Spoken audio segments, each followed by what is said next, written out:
Assalamualaikum warahmatullahi wabarakatuh. Perkenalkan, kami dari kelompok 2 akan menyampaikan hasil video pembelajaran dari kami yang berjudul Landasan dan Asas-asas Pendidikan serta Penerapannya. Kami yang beranggotakan 2 orang, yang pertama saya, Nadia, NPM 30620562281, serta rekan saya, Anissa Nur Indriani, NPM 30620562279. Materi pertama akan dibacakan oleh saya. A. Landasan pendidikan. Secara leksikal, landasan berarti tumpuan, dasar atau alas. Karena itu, landasan merupakan tempat bertumpu atau titik tolak atau dasar pijakan. Titik tolak atau dasar pijakan ini dapat bersifat material, dapat pula bersifat konseptual. Contohnya landasan pendidikan. Landasan pendidikan adalah asumsi-asumsi yang menjadi dasar pijakan atau titik tolak dalam rangka praktek pendidikan dan studi pendidikan. Beberapa landasan pendidikan tersebut adalah landasan filosofis, sosiologis, landasan kultural, landasan ilmiah, dan teknologi. Macam-macam landasan pendidikan. 1. Landasan filosofis. Landasan filosofis merupakan landasan yang berkaitan dengan makna atau hakikat pendidikan yang berusaha menelaah masalah-masalah pokok. Landasan filosofis bersumber dari pandangan-pandangan dalam filsafat pendidikan, menyangkut keyakinan terhadap hakikat manusia, keyakinan tentang sumber nilai. Aliran filsafat yang kita kenal sampai saat ini adalah idealisme, realisme, perennialisme, esensialisme, pragmatisme, dan progresivisme dan eksistensialisme. 2. Landasan sosiologis. Sosiologi pendidikan merupakan analisis ilmiah tentang proses sosial dan pola-pola interaksi sosial di dalam sistem pendidikan. Ruang lingkup yang dipelajari oleh sosiologi pendidikan meliputi 4 bidang. 1. Hubungan sistem pendidikan dengan aspek masyarakat lain. 2. Hubungan kemanusiaan. 3. Pengaruh sekolah pada perilaku anggotanya. 4. Sekolah dalam komunitas yang mempelajari pola interaksi antara sekolah dengan kelompok sosial lain di dalam komunitasnya. 3. Landasan kultural. Kebudayaan dan pendidikan mempunyai hubungan timbal balik, sebab kebudayaan dapat dilestarikan atau dikembangkan dengan jalur mewariskan kebudayaan dari generasi ke generasi penerus dengan jalan pendidikan, baik secara formal maupun informal.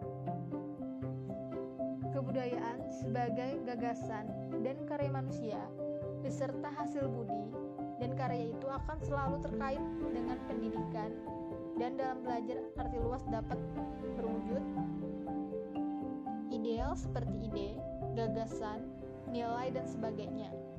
Kegiatan yang berpola dari manusia dalam masyarakat dan fisik, yakni benda hasil karya manusia. 4. Landasan psikologis. Landasan psikologis merupakan salah satu landasan yang penting dalam bidang pendidikan. Pemahaman peserta didik, utamanya yang berkaitan dengan aspek kejiwaan, merupakan faktor keberhasilan untuk pendidikan. Dalam maksud itu, psikologi menyediakan sejumlah informasi atau kebutuhan tentang kehidupan pribadi manusia pada umumnya, serta gejala-gejala yang berkaitan dengan aspek pribadi. 5. Landasan ilmiah dan teknologis. Seperti yang kita ketahui, iptek menjadi bagian utama dalam isi pengajaran. Dengan kata lain, pendidikan sangat berperan penting dalam pewarisan dan pengembangan iptek. Pengertian tentang ilmu pengetahuan dan teknologi atau yang biasa disingkat iptek adalah segala sesuatu yang diperoleh melalui berbagai cara penginderaan terhadap fakta, penalaran, intuisi, dan wahyu. Perkembangan iptek sebagai landasan ilmiah merupakan salah satu hasil dari usaha manusia untuk mencapai kehidupan yang lebih baik yang telah dimulai pada permulaan kehidupan manusia. Asas-asas pendidikan. Asas-asas pendidikan merupakan suatu kebenaran menjadi dasar atau tumpukan berpikir baik pada tahap perancangan maupun pelaksanaan pendidikan. Salah satu dasar utama pendidikan adalah bahwa manusia itu dapat dididik dan dapat mendidik diri sendiri. Di antara asas-asas tersebut adalah asas Tutwuri Handayani, asas belajar sepanjang hidup, dan asas kemandirian dalam belajar.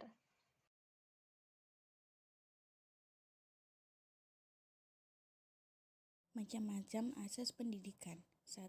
Asas Tutwuri Handayani. Sebagai asas pertama, Tutwuri Handayani merupakan inti dari sistem. 2. Asas belajar sepanjang hayat. Asas belajar sepanjang hayat merupakan sudut pandang dari sisi lain terhadap pendidikan seumur hidup. Kurikulum yang dapat merancang dan diimplementasikan dengan memperhatikan dua dimensi, yaitu dimensi vertikal dan horizontal. A. Dimensi vertikal dari kurikulum sekolah meliputi keterkaitan dan kesinambungan antar tingkat persekolahan dan terkaitan dengan kehidupan peserta didik di masa depan. B. Dimensi horizontal dari kurikulum sekolah, yaitu berkaitan antara pengalaman belajar di sekolah dengan pengalaman di luar sekolah. 3. Asas kemandirian dalam belajar. Dalam kegiatan belajar mengajar, sedini mungkin diperkembangkan kemandirian dalam belajar itu dengan menghindari campur tangan guru, namun guru selalu siap untuk alur tangan bila diperlukan. Di perwujudan asas kemandirian dalam belajar akan menempatkan guru dalam peran utama sebagai fasilitator motivator. Salah satu pendekatan yang memberikan peluang dalam melatih kemandirian belajar beserta didik adalah sistem CBSA, cara belajar siswa aktif.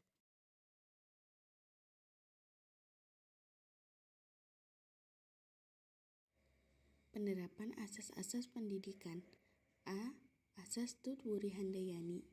Fungsi guru tidak lagi berfungsi mengurai atau sebagai pusat kegiatan atau perhatian siswa, melainkan siswalah yang menjadi penentu keberhasilan studinya.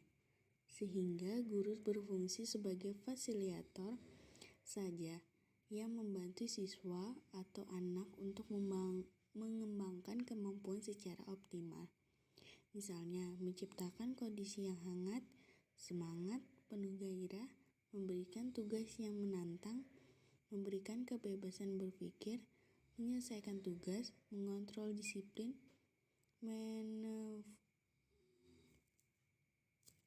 mengevaluasi, dan lain sebagainya. B. Asas belajar sepanjang hayat.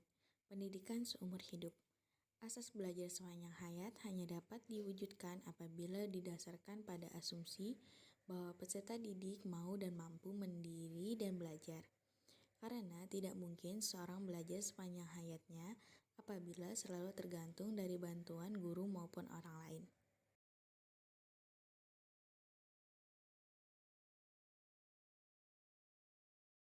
C. Asas kemandirian dalam belajar. Perwujudan asas kemandirian dalam belajar akan mampu menempatkan guru dalam peran utama sebagai fasilitator dan motivator, di samping peran-peran lain, informator, organisator, dan sebagainya. Terdapat berbagai strategi belajar mengajar dan kegiatan belajar mengajar yang dapat memberi peluang pengembangan kemandirian dalam belajar.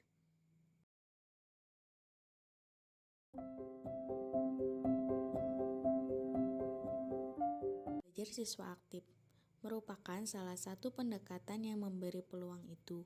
karena siswa dituntut mengambil prakarsa atau memikul tanggung jawab tertentu dalam belajar mengajar di sekolah. Upaya melalui lembaga pendidikan. Upaya itu akan dapat pelaksana dengan semestinya apabila setiap lembaga pendidikan, utamanya sekolah, didukung oleh suatu pusat bersumber belajar yang memadai.